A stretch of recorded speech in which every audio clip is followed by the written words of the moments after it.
صحیح بخاری حدیث نمبر 101۔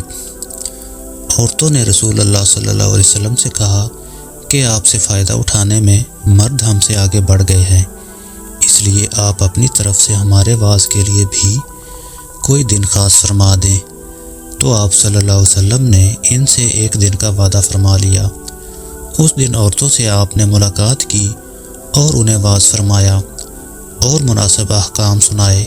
جو کچھ آپ صلی اللہ علیہ وسلم نے ان سے فرمایا تھا اس میں یہ بات بھی تھی کہ جو کوئی عورت تم میں سے اپنے 3 لڑکے آگے بھیج دے گی تو وہ اس کے لیے دوزخ سے پناہ بن جائیں گے۔ اس پر ایک عورت نے کہا اگر 2 بچے بھیج دے؟ آپ صلی اللہ علیہ وسلم نے فرمایا ہاں، اور 2 کا بھی یہ حکم ہے۔ صحیح بخاری حدیث نمبر 102۔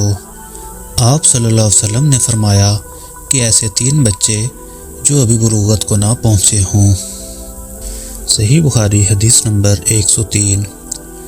ایک مرتبہ نبی کریم صلی اللہ علیہ وسلم نے فرمایا کہ جس سے حساب لیا گیا اسے عذاب کیا جائے گا۔ حضرت عائشہ رضی اللہ عنہا فرماتی ہیں کہ یہ سن کر میں نے کہا کہ کیا اللہ نے یہ نہیں فرمایا کہ عنقریب اس سے آسان حساب دیا جائے گا؟ رسول اللہ صلی اللہ علیہ وسلم نے فرمایا کہ یہ صرف اللہ کے دربار میں پیشی کا ذکر ہے، لیکن جس کے حساب میں جانچ پڑتال کی گئی سمجھو وہ غارت ہو گیا۔ صحیح بخاری حدیث نمبر 104۔ نبی کریم صلی اللہ علیہ وسلم نے پہلے اللہ کی حمد و ثنا بیان کی، پھر فرمایا کہ مکہ کو اللہ نے حرام کیا ہے، آدمیوں نے حرام نہیں کیا۔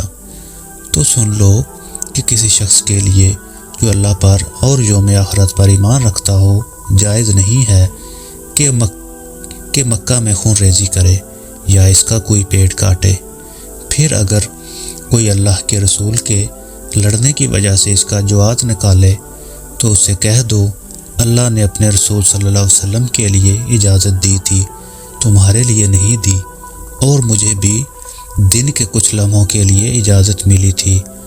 آج اس کی حرمت لوٹ آئی ہے جیسی کل تھی، اور حاضر غائب کو یہ بات پہنچا دے۔ صحیح بخاری حدیث نمبر 105۔ ایک مرتبہ ابو بکر رضی اللہ عنہ نے رسول اللہ صلی اللہ علیہ وسلم کا ذکر کیا کہ آپ صلی اللہ علیہ وسلم نے یوں فرمایا تمہارے خون اور تمہارے مال۔ محمد کہتے ہیں کہ میرے خیال میں آپ صلی اللہ علیہ وسلم نے آرادکم کا لفظ بھی فرمایا، یعنی اور تمہاری آبروئیں تم پر حرام ہیں، جس طرح تمہارے آج کے دن کی حرمت تمہارے اس مہینے میں۔ سن لو یہ خبر غائب اور حاضر کو پہنچا دے۔ اور محمد راوی حدیث کہتے ہیں کہ رسول اللہ صلی اللہ علیہ وسلم نے سچ فرمایا۔ پھر دوبارہ فرمایا کیا میں نے اللہ کا یہ حکم تمہیں نہیں پہنچا دیا؟ صحیح بخاری حدیث نمبر 106۔ رسول اللہ صلی اللہ علیہ وسلم نے فرمایا کہ مجھ پر جھوٹ مت بولو، کیونکہ جو مجھ پر جھوٹ باندھے وہ دوزخ میں داخل ہو۔ صحیح بخاری حدیث نمبر 107۔ نبی کریم صلی اللہ علیہ وسلم نے فرمایا کہ جو شخص مجھ پر جھوٹ باندھے گا وہ اپنا ٹھکانہ جہنم میں بنا لے۔ صحیح بخاری حدیث نمبر 108۔ نبی کریم صلی اللہ علیہ وسلم نے فرمایا کہ جو شخص مجھ پر جان بوجھ کر جھوٹ باندھے تو وہ اپنا ٹھکانہ جہنم میں بنا لے۔ صحیح بخاری حدیث نمبر 109۔ رسول اللہ صلی اللہ علیہ وسلم نے فرمایا کہ جو شخص میرے نام سے وہ بات بیان کرے جو میں نے نہیں کہی تو وہ اپنا ٹھکانہ جہنم بنا لے۔ صحیح بخاری حدیث نمبر 110۔ رسول اللہ صلی اللہ علیہ وسلم نے فرمایا کہ اپنی اولاد کا میرے نام کے اوپر نام رکھو مگر میری کنیت اختیار نہ کرو۔